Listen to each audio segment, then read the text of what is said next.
All right, cool. I appreciate it. Yeah, just cut me off whenever you need to. So I kind of get rolling and I forget. So, but no, thanks for having me. It's fun to be back. Yeah, like Coach said, it's with little kids, it's always interesting. Like I just walked off a lacrosse field about 7 o'clock. So it's interesting between wrestling and lacrosse and all that, but it keeps you busy, keeps you young. So we kind of branded ourselves the Southern Maryland Shoot because we're down in Southern Maryland, run like a hybrid of the run and shoot. So we kind of came up with something catchy. TTS is something that I stole from the Weiss family, is all Naval Academy. So we stole it from one of their family friends, Admiral Lynch, who was in charge of the Eisenhower Strike Group, and he always talked about. I guess it was a Naval Academy thing, shipmate self, and I just was like, that's pretty cool. It applies to football with the team, so I stole it and bastardized it and called it teammate self. It's on all of our gear and all that stuff. This is my background. I won't go through it all, but I've been a head coach now since I think my first head coaching job was 2007. So I've been a head coach for a little bit now. Worked or played under all those guys. So I've been very lucky to be around those guys when they were first starting out. A lot of those guys when they were first starting out in their career. Like my line coach, Coach Flood. He's 26. I'm an 18-year-old freshman. So it was nice, getting to work for all those guys and keep in touch with them and learn from them. So who we are, I kind of went into that already. We're based in the run and shoot. We kind of go along the lines of like the Jones, Davis, Rollo, Stutzman type run and shoot that was at Hawaii. I played in it as well. So I put, Coach Spence, Coach Matsakis, they all kind of put their own little touch on the run and shoot. So we got a little bit of flavor of that in there. We do have some West Coast and air raid type stuff because I had really dabbled in that when I was at Fort Meade, because I'm at Fort Meade and I have a very transient population. It was a military post school, so I had kids in and out constantly. And so it wasn't really conducive to the run and shoot. I had to be very flexible. I would get a quarterback, start developing him, and then his dad would get PCS'd or transferred out, and I'd have to start from ground zero. So the run and shoot was a little simpler and easier to put in with those kids because there wasn't as much reading on the run stuff. So we still carry a little bit of that over. And that's just some of our philosophy stuff. I've been at a 4A, which is the largest here. I've been at the big private schools in the DMV area, at Mount St. Joe, where we won a few championships, and now at a mid-sized public school. But we still go one way. We have multi-sport athletes. So I'll get into the actual what we're doing each day. So I'll kind of zip through this quick. I think this presentation is usually like 45 minutes, so I'm going to try to zip through it quick. And then if you have any questions at the end, you can email me, DM me, call me, or if you want this presentation, just email me and I'll send it to you. So we'll kind of zip through this quick. And then, if you want me to get more in depth on anything, just let me know. So this is our practice planning philosophy. We do, just like everyone typically does, we get our instruction done during the meetings. Once we get out there, we don't want to coach. We want to coach on the run, because we go no huddle tempo.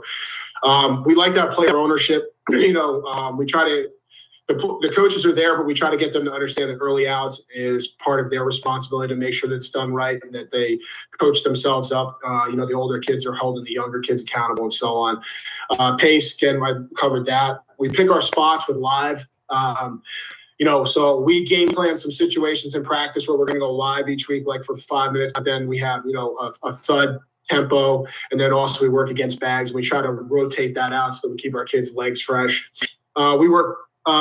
So we had been in the past few years, and we won a state championship doing it in 21, practicing both sides of the ball every day. At like 45 minutes an hour offense, same for defense, and then anywhere from a 5 to 15 minute, 20 minute special teams time. And we're making the transition back to playing one way this year. That's we had played both sides of the ball when I was at Parkdale High School just because we didn't have big numbers. Then I got to Meade, and we're a big 4A school. We went one way. I went to a private school at Mount St. Joe. We had tons of kids. We went one way. Came back down to Northern, and the coaches and the players have been so used to going and practicing both sides of the ball every day that we stuck with it.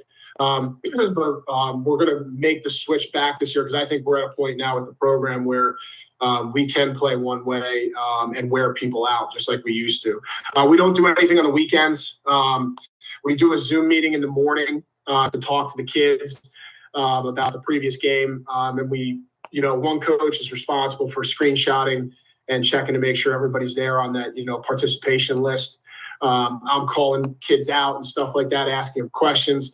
Their position coaches break off with them for about another 20 minutes. I'll keep them for about 30, 40 minutes and watch selected plays. And then their position coaches will have them for 30 to 20 minutes after that. Our defensive staff meets with them. We're lucky. We have what we call Patriot time. It's a 45-minute block in between third and fourth period at our school. And our defensive staff meets with them on Monday. Our defensive coordinator does. He meets with them on Monday to go over the film with them. So we try to keep the kids out of the school on the weekends. So this is kind of just what I was going over. We Zoom called the players on Saturday. We have our staff meetings. The defensive staff meets in person. They meet from 8 to about 11 a.m. in the morning on Sundays. And then the defensive coordinator usually calls me later that night once he's finalized everything after my offensive staff meeting and tells me what the game plan is. We go through it just so I know what's going on being the head coach. And then offensively, we meet because so many of us have young kids. We actually meet as a staff on Zoom, and we have assignments that have to get done prior to that meeting. And then when we get there, we kind of put it all together and come up with the game plan, the initial opener script, and the down and distance calls. So Monday, we'll focus on openers, our opening script. We'll focus on our down and distance calls, so our short, medium, and long yardage calls. On Monday after practice, right before we all head to youth league practices. So youth league practices, we all, believe it or not, like my sons play for we only have 2 youth leagues that feed into our school. We have the Dunkirk Warriors and Chesapeake Beach Buccaneers, those are the two of the 3 towns that feed into our school. And all of our kids play for one of those 2 teams. And I actually go ahead and coach the 11U team. It'll be the 12U team next year. My wide receivers coach goes down and coaches another team. I have one of my O-line coaches on JV coaching down at the Buccaneers. So we spread out, and then we also assign every player on varsity is assigned to one of the age group teams for each organization. So each organization will have 5 to 6 players assigned to their particular team to go and almost act like graduate assistants for the coaches coaching those teams. It's something I picked up from a family friend, Anthony DiMatteo, up in New York, where I grew up in the Hudson Valley. He does it with his team up at Somers High School, and I was hearing about it, and I thought it was a great idea, so we implemented it, and it's been working out great. So Monday night, we'll go through and we'll review our openers, see if we like them, make changes if we need to. But then we're going to go over our going in stuff because we'll practice our red zone and goal line on Tuesday. And then Wednesday is what my head coach in college called it, Coach Gardy called it Fine Tune It Day. That's where we try to hit everything in the script. It's a big team day. And then Thursday is game simulation. So a typical practice for us is going to look like this. We're going to, our everyday drills, we're going to have this is where I told you we're kind of a hybrid because we got the settle drill or the noose drill, which is an air raiding type drill. We have line catching, which if you've watched AJ Smith, he's kind of talked about that a lot. But we do the line catching drill. And then we go into pat and go. And we run our pat and go more air raidy than run and shoot. It's the slant, then it's the half speed go, the 3/4 speed go, and then the full speed go. And this is what our running backs and O-line are doing on the side while the wide receivers and quarterbacks are getting ready. We always go into blitz drill next, even on Wednesdays. Blitz drill for us is not a full live balls to the wall type thing. It's more of like a 75% drill where we're going to send the kitchen sink at the O-line, the quarterback, and the running back in protection and make them make their calls, redirect the protections if we have to, and hit this hot routes and things like that and the alerts so that we get practice on that every day. I feel like if you're a spread team, one of the things that teams will try to do to disrupt you is obviously they can drop everybody or they can blitz. And some teams will try to blitz you. And if you don't have an answer and you get blitzed and people start seeing it works, next thing you know, everybody's blitzing you because it's the easy thing to do. Just lock up man, send the house, and hope they get home. But if you can make them pay, which is what I ingrain in our kids, is when we see cover zero, it's time to score. So that's kind of what we do during that period, is get that done. And I think it's so important. We do 5 to 10 minutes of that every single day. Then we'll go to our skills section, which is really it's individual for the line and the running backs. For our quarterbacks and receivers, it's group drills. So we're going to work our seam read drill, our go drill, our streak drill, our switch drill, depending on the day, what it is. And I'll get into that in a minute. Then we'll always work on our bubble screen blocking, our 3 versus 2 drill, which was a Hal Mummy staple, which I got from him, listening to him at a clinic a while ago. We always do screen drill, whether it's half line or full line in the middle. That's something that we did in college at Hofstra University back in the day, and we were a very good screen team, so I kept that. And we usually block pop-up dummies. You can block trash cans. I've seen people do it with exercise balls, where they roll the exercise balls. That's great too. We usually force the backups to go grab the pop-up dummies and put them out there so that they have to run through. One-on-one pass pro, then obviously we go into team. So this is what I send out to the parents. So each week, the parents will get this schedule. So they'll get it in a Microsoft Excel form with tabs on each day, and there'll be a separate file for JV and varsity, and each group will get this email on usually Sunday morning. I'll send this out so the parents have the agenda for the entire week before. So you can see here, this is a Monday for us. And so I'll double back into the practice schedule in a minute. This is Tuesday. We do mindset training every once in a while. I think that's been big for us. For those of you who are not big into wrestling, I am, just because of my sons and because I did and stuff like that. But and I'm an assistant coach with the varsity wrestling team in the off season. But we use wrestling mindset. And Coach Kruger from out in Iowa talks to our team on Zoom like 6 times a year. And we try to time it up with the beginning of the season, the start of training camp, beginning of the season, mid-season, start of the playoffs. And then, if we're making a deep run like we did last year, he talked to us right before the state semifinals. We didn't win the game, but, I think it helps. So we do that. And this is obviously a Wednesday practice. And then this is a Thursday practice. We have a team dinner, and we actually paint the field. It's kind of a cool thing to do. We have natural grass. We have Bermuda grass. We don't have turf. So our kids, it's been a tradition at Northern for a while, and I didn't really want to keep it because I felt like, well, this is just more time at the school. I want the kids to get home and get off their feet, but they love it. So we actually go out on the field, paint the field ourselves. And the seniors go out and paint our logo on the middle of the field. So they have a good time with it. So we've kept it. It's been a real fun thing. It's been a good bonding thing for the kids. So that's our drive script. So game planning. I'll double back on practice planning if anyone wants to see it. But we're kind of transitioning a little bit. So if anyone does want to see it, just let me know and I'll double back if we have time. So creating a game plan. This is kind of how we do it. This first step we do is we pick our film very carefully. I'm not a big watching a whole ton of film and coming up with all kinds of analytics and breakdowns, because what we do is so unique with the run and shoot in the area. There's spread teams in our area that go 4 and 5 wide, but they're spreading out to run, or they're running some pretty standard concepts. There's not many teams running the go route, the choice, things like that. So we don't put a whole big ton of stock in how other teams we're playing other teams. We will go back and use our book more so than anything. Our book is how teams have played us in the past. As long as the coach stays consistent, we'll go back and we create a book on each team, like how have they played us the last 3 years in 3x1? How have they played us in 2x2? How have they played us in empty? And we'll go back and see what the tendencies are, if there's anything they've done differently. 1 year we may have really torched them. And next year they make an adjustment and it kind of messed with us a little bit. So what is that adjustment? Do we need to be ready for it? So we'll kind of look at that more than the opponent films, but we will pick two to three relevant games, and we'll watch only the competitive times. Really, what I'm going to do is I'm only going to watch the first half. And I usually just watch it through. I don't pull like red zones, third downs, things like that. I'll watch it through just to get a good idea of what's going on, and look at the overall flow of the game.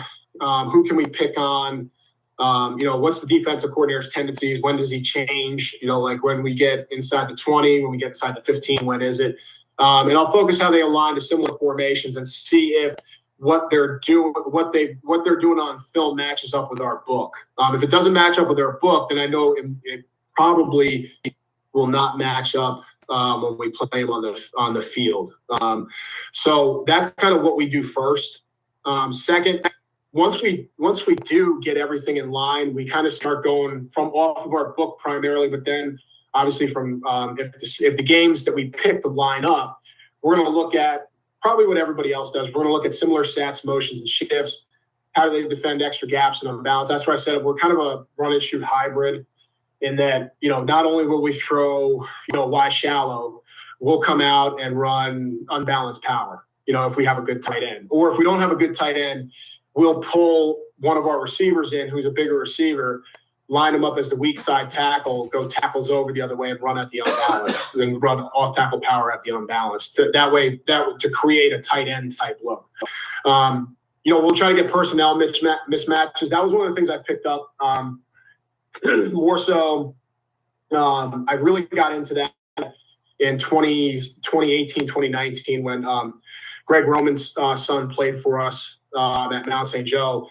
And, we had a really good receiver who's at Tennessee right now. We had a good, and this is obviously, for those you don't know, in private school in the Baltimore, Maryland area in DC, it's like running a small college. It's kind of wild. Like you're out at youth football fields till 10 o'clock at night being like, come play for us. And some of you have scholarships, some don't, we didn't. So I was trying to figure out how do we get mismatches? How do we get our kid that went to Tennessee matched up on a safety or on a linebacker and stuff like that. So he kind of got into that with me, and I learned a little bit from him about how to create some mismatches because that's a pretty big thing in the NFL. Then we just want to know what are their top 3 coverages from each set, and their top 3 stunts and pressures. And again, we're basing this more off the book than we are the film, but obviously if the film aligns generally with what we have in the book, then we're gonna take that into account. This is an example of a scouting report we give our kids. We were playing a team from down south, further south than us in Maryland called Leonardtown High School. They're a tough team. They run the wing tee, and they run a power version of the wing tee, and they're very good at it. They're good at grinding the clock down. So there was a tough matchup for us. But then this will be the cover sheet. We'll go into personnel. I don't get too deep into personnel. We do list who we think we can attack. We have a little notation that we make, and I took it off here just because, these are other, that's just for us between the team and stuff like that. But we have a little notation on which kid we want to attack in the secondary and on the defensive line, or maybe it's not a defensive line, but maybe it's a linebacker in the run game. So that way they know that. And then we give them screenshots because I feel like kids learn better from pictures than they do from you drawing it or from you explaining it to them. They actually do a better job where they can pull it back up and reference it. So we put this on there and we screenshot it. And I try to give them, little coaching cues on what they're looking at. We try to get, a wide and a tight of each shot to try to help them out. So this is an example. We try to go through all of our main formations. I'll draw up their basic coverage out of 2x2 and 3x1. And I'll try to break it down very simply for them about how they do it. I'll draw up a few of their favorite pressures or their favorite stunts just to give the offensive line a clue. And really what I do this for too is our scout team, our coach that runs the scout team, he takes these and draws these up into scout cards for us off of what I put on here really. So then once we get a good feel for what we think we need to be prepared for, okay, we're going to start work. We're going to go ahead and we're going to game plan very similar to how, if you've ever listened to anybody in the air raid talk, how the air raid game plans, because I think it's very simple, it's very streamlined, it's very straightforward.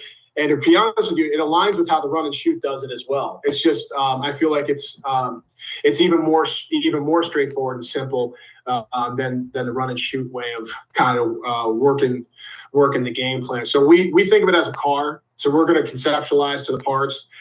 We plan the field. So we try to have an overall philosophy of how we need to attack this particular team to be successful. And then we want to go back in and dive in and figure out, okay, what do we need in that opening script to get us information we need based on formations and motions, or like what concepts do we run that we feel can be very good for us, and do we need to formation them or change them up?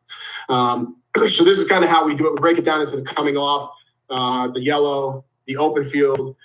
We actually call it, I know some people call it a high red zone and a low red zone. We just call it orange and red, green zone, and then goal line. So for the coming off play, okay, we like 2 running back sets or tight end sets, two running back sets or tight end sets. We like to be aggressive. We always take a shot. I try to keep it now more to 3 plays than 4 plays, but I put 3 to 4 plays on there. Basically, our philosophy is we want to take a shot and get all 99 yards, or we want to get the ball out of the 5-yard line, one of the two. So that's kind of what we're doing there. Yellow zone, we want to get the ball out quick. Oh, and then what I should say is the coming off does not change. Those plays are the plays. We don't even change formations and motions there. Once we run what we run in that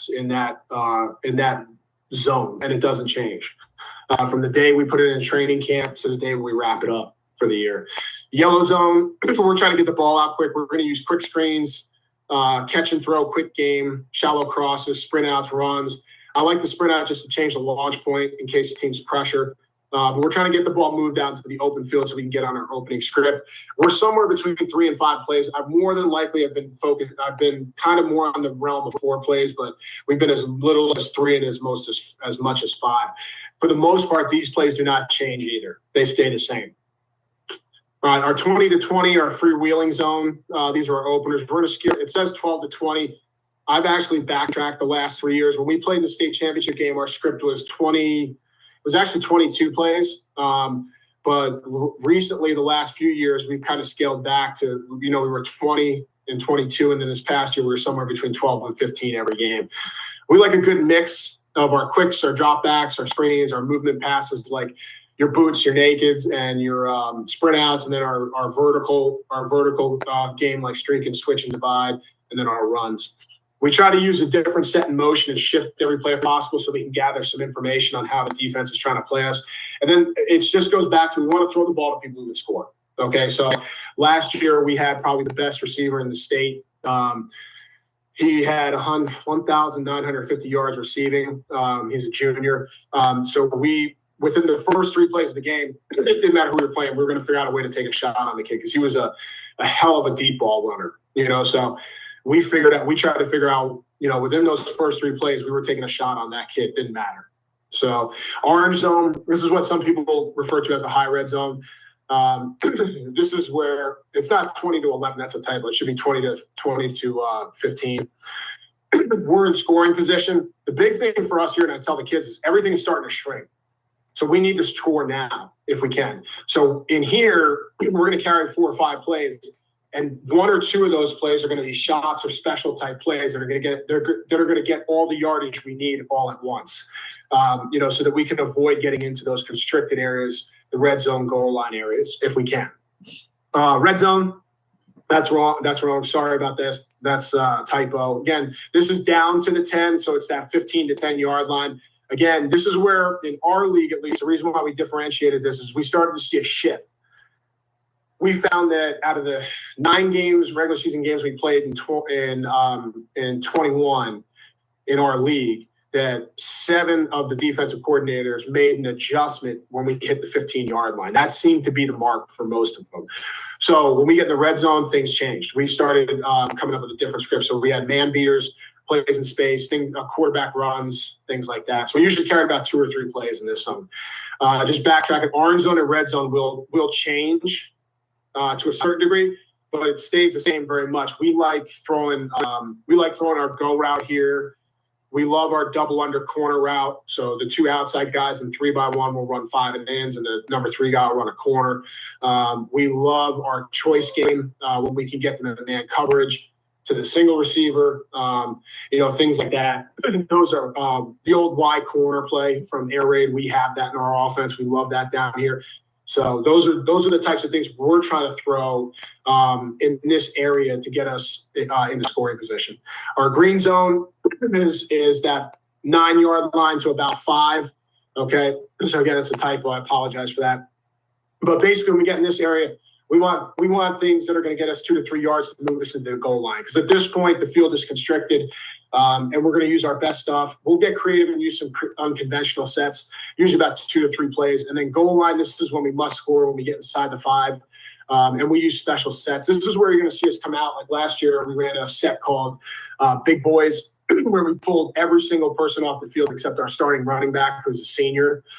We pulled them all off the field. We put the starting senior in a wildcat position. We had all kinds of tight ends and extra offensive linemen in there. We went old school, double tight, double wing, shoe-to-shoe splits. And we went, basically all year, all we did was run the old wing T version, 82, 88 down in either direction, just with motions and shifts or unbalanced.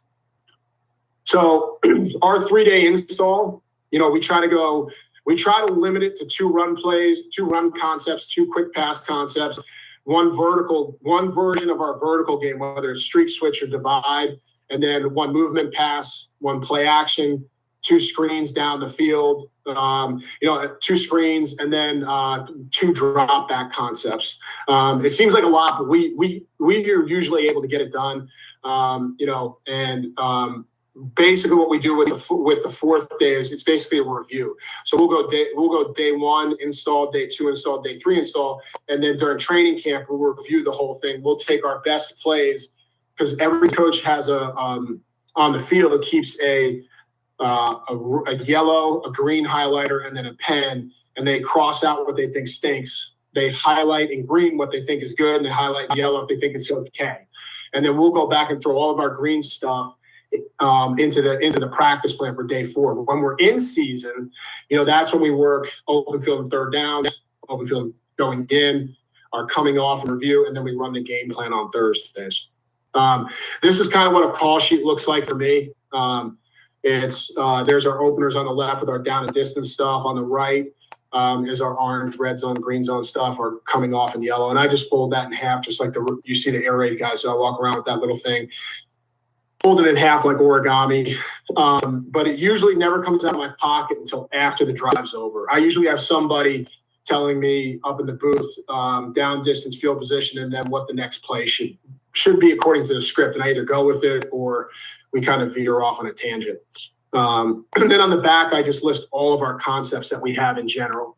And again, this is kind of how we our game night agenda.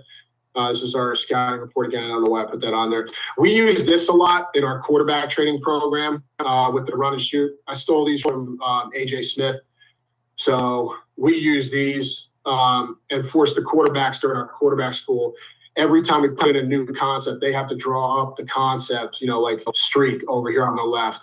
And they have to draw a streak up against 3, against man free, against 2 deep zone, against 2 deep man, 4 deep zone, and cover 0.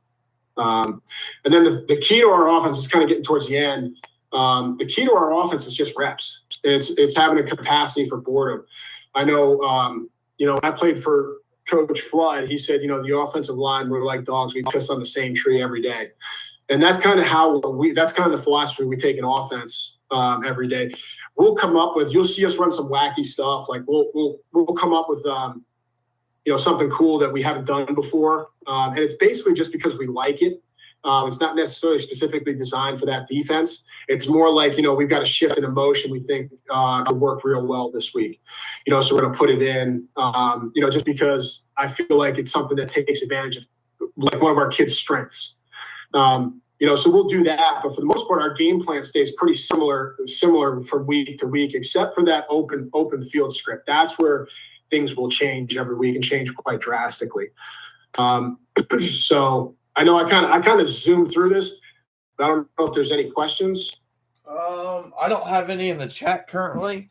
Okay, cool. But kind of. I'll ask 2 real quick and if somebody's got a question, throw it in chat because we got plenty of people in here right now. Okay, cool. Like, how do I want to word this? Because you hit a lot in, like I said, a lot of time. Yeah.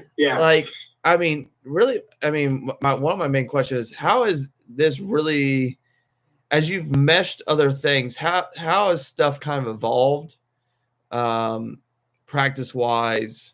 Have your practices gotten shorter, longer? Like, I mean, what direction have you kind of gone in as you've kind of gone? Yeah, I think, so initially when I first became a head coach, we were like 3 hours on the field. We were a 4A school, we had 2,500 kids, but the school had never had it. I don't want to say ever. It hadn't had success in about 10, 15 years. It was a long time. And when I showed up, there was 21 total players out for football. I don't mean JV varsity. I mean the whole shebang. We had 21 kids signed up for football, and we didn't have footballs. So a lot of the kids I got had never played football before. No youth league experience, no middle school, no nothing. So we were out there coaching these kids and playing against some of the better schools in the state, trying to win football games against some of the kids that had no experience whatsoever. We're pulling kids off the basketball team, baseball, wherever we could find them. So we spent a lot of time in individual work, and as a result, the practices were kind of long. Once I went to Meade, we had kids that knew what they were doing and had played before, but the challenge was, like I said, you're on a military installation, and you have kids, transferring in and out. It wasn't as bad as some of the other bases because Meade is kind of an end stage base. There was a lot of people that were further along in their career. Maybe this is their last stop before they retire and things like that. So we had it a little bit better than other bases from what I'm told, but we still had kids coming in and out. My quarterback, came in. One of the quarterbacks I had showed up first day of practice as a junior. I didn't even know who he was. We walked on the field, said they just came from Fort Bragg, and they were here. And, so we had to create a system that was easier for them. And we had so many kids, I felt like we could go one way. So practices were a little bit shorter. Then we went to St. Joe, and we kind of kept that rolling. We stayed one way because, obviously you're recruiting your kids. It's a little bit easier. We didn't have scholarships, so we're going against some of the other private schools who were basically, I'd go recruit a kid, and then one of the private schools around us would show up and be like, "How much is St. Joe giving you?" "Oh, we have to pay $12,000 to go there." "Okay, well, only have to pay $1,000 if you come to us." We didn't have that type of money, so we lose those battles, but we had a ton of kids because it had a big legacy. The school had been around for a while, so we got a lot of kids whose dads, uncles, grandfathers had all went to that school, and they may not have been the best football players, but they were try-hard kids. They were tough. And they worked real hard. They had a great work ethic. And I felt like if we're not going to be the best on the field at each position, and we did have talent, like I talked about that one receiver, but when we were playing the McDonough school, their entire front four, all four defensive linemen signed Power 5. I think on our 5 offensive linemen that were trying to block them in the championship game, we had 3 kids go play Division III football. And 2 kids one was a long stick lacrosse player and the other was a wrestler. So we had kids that were not 6'5", 260 going to Penn State like they did. So we kind of figured if we're going to, a lot of those teams were playing both ways. So one way we can neutralize the playing field was if we kept our kids fresh, kept practices short, quick, and efficient, and then let them play one way, and we could wear them down in the fourth quarter. And that kind of I wanted to bring that same philosophy to Northern because Northern we showed at the first, after COVID ended, that 2021 season, when we stepped on the field, I had 65, 70 kids trying out for varsity. I had 90 kids trying out for JV. So I wanted to go that way, but the coaches that were in place, I had 3 coaches come with me from St. Joe because it's about an hour and a half south of St. Joe, the school that I was at. That's where I was living. I was making that round trip commute every day, which was killer. But I didn't have enough buy-in basically with the staff that I retained. They didn't think it could work. We're not a private school. This is not going to work for us. So I didn't fight that until this past off season. We played a team. Ironically, the team we beat in the state championship game, we played them in the state semifinals. And it was very clear that they wore us down because they played one way. And our coaches saw it finally. And I was like, finally got that buy-in. So we're back to this year, shorter practices, playing one way. If there's a kid that has to play both ways, we'll figure it out. We'll talk I'm the offensive coordinator, I'll talk between me and the defensive coordinator, and we'll figure it out. But that's kind of the philosophy I have. That's how it's evolved throughout the years. And I think it's important because the run and shoot, those receivers are running so much. You want to save their legs. You don't want them dead legged going into week 10. Okay. Now I got two questions that popped in the chat so far. Sure. One is from a friend of mine.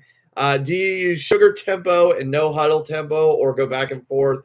And do you pair that Good question. do you pair that to get the defense to show their coverage hand? That's an outstanding question. And here's what I've learned through watching other coaches in the state. So first off, to give you the short answer, we go no huddle, and we will use the look tempo like everybody does. We'll get up to the line of scrimmage, we'll go sit hut, and then look to the sideline. And then we'll actually double freeze it. So we'll come up, we'll go sit hut, we'll look at the sideline, then really quick sit hut, and then we'll go the next time.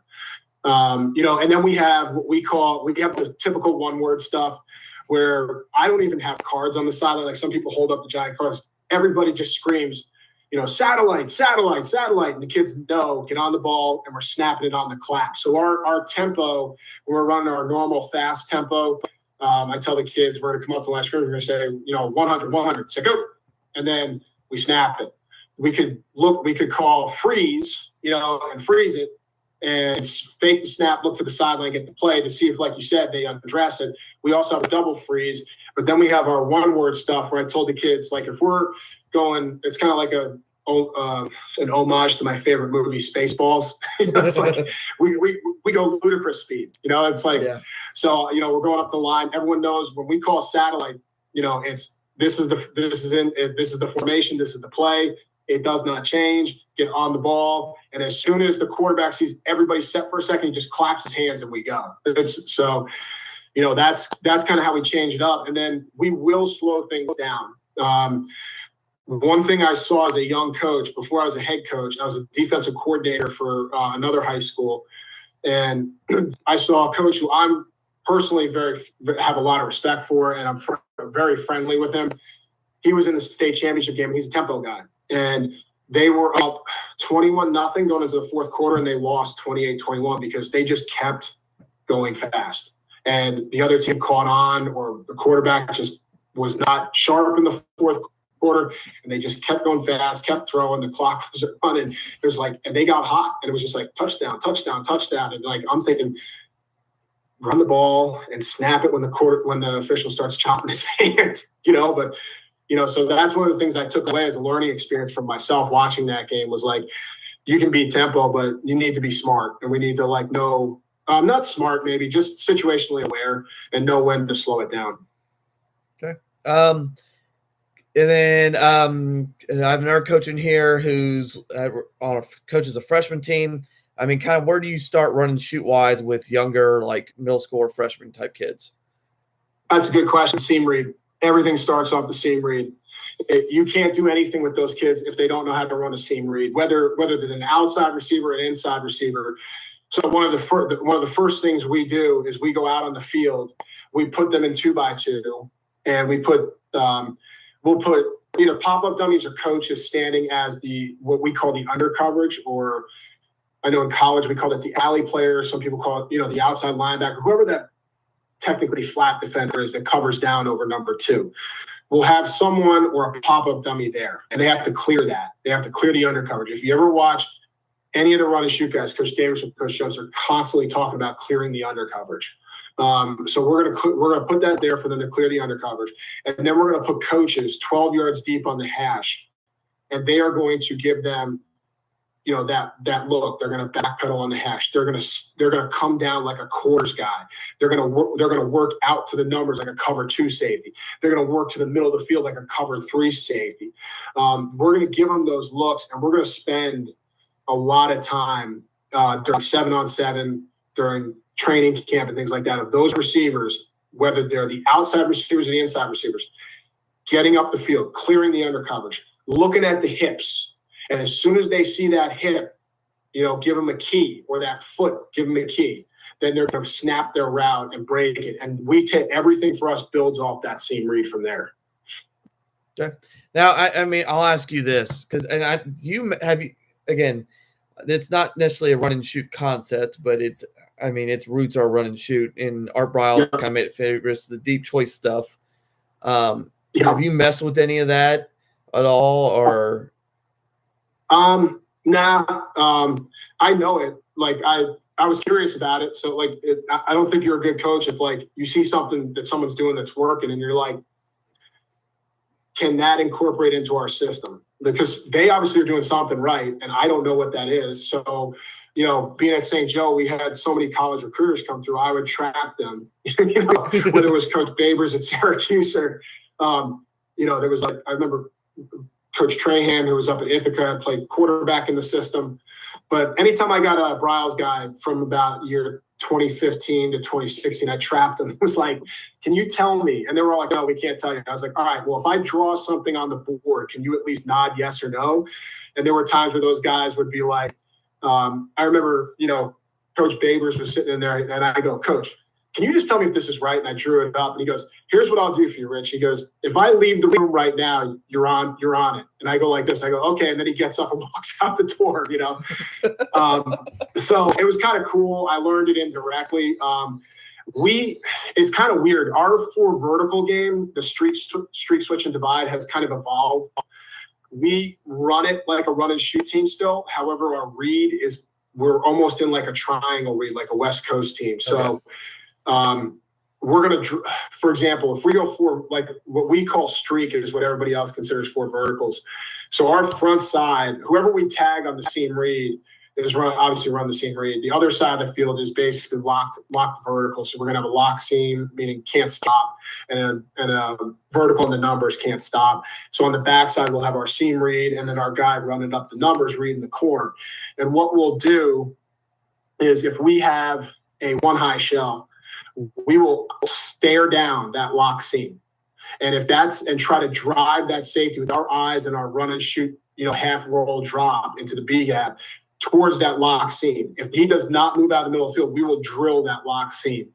If he does, then we're going to go backside and we're just going to read it 1 to 2 to 3, like an equilateral triangle, looking seam read, go read on the numbers down to the back and the flat. And that's kind of how we do it. So that's not necessarily how I know Coach Jones and Coach Davis teach the 4 verticals per se all the time, but it's close, but it's a little different. And I just found our kids grasp it better. They understand. I don't know why, they just understand the triangle thing, like the West Coast triangle thing. And they're like, oh yeah, just read my triangle, 1, 2, 3, you know? So that's kind of what we've gone to. We tried the deep choice one year at St. Joe and it looked, I don't know, probably because I'm trying to decipher it from things like that. And I didn't teach it as well or didn't spend enough time really buying into it. So I figured if I'm not really bought into it, I'm not going to do it. We're just going to stick with what we really believe in. Okay. Well, coaches, sit there for a second. It just, coaches like, share, subscribe, all that lovely jazz. You can go back to this will be VOD will be on there. So if you want to go back and watch this, and they'll get cut up over the next couple of days in each individual clinic, putting playlists and all that jazz. Thanks for everybody for watching.